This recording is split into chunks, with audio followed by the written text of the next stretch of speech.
السادة الكرام، السلام عليكم ورحمة الله وبركاته. قال الله سبحانه: قد أفلح من زكاها وقد خاب من دساها.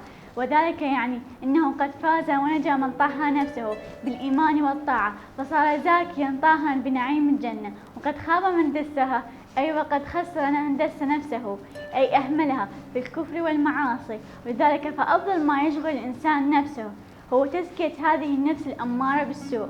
فعلى الإنسان أولاً أن يجالس شخصاً عنده علم بعيوب النفس يعرفه عيوب نفسه وطرق علاجها.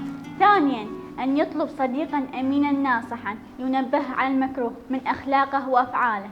ثالثاً أن يستفيد معرفة عيوب نفسه من ألسنة أعداء، فإن عين السخط تبدي المساوئ، وانتفاع الإنسان بعده يذكر عيوبه أكثر من انتفاعه بصديق مجامل يخفي عنه عيوبه.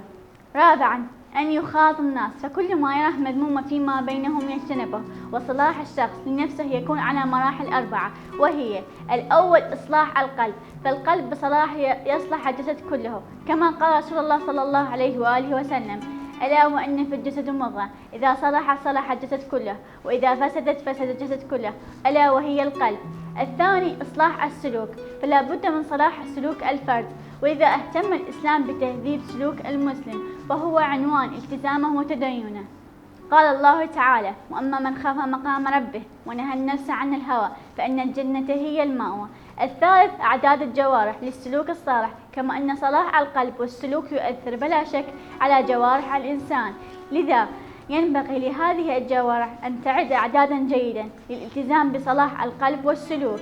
الرابع التفاعل الإيجابي في المجتمع، فالمسلم يحيي في حياته ليؤدي دورا، لا ليعيش ليأكل وينام ويموت كالدواب. وقد هون القرآن من شأن قوم عاشوا بلا هدف ولا رسالة، فقال عنهم: أولئك كالأنعام بل هم أضل.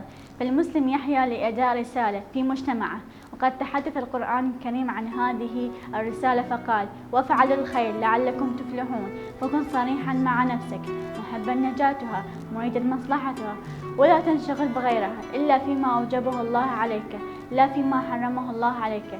فهنيئا لمن سمت نفسه وعلت فوق شهواتها لتقترب من منازل الملائكة بل وتعلو عنها، ويباهى الله بصنيعهم الملائكة.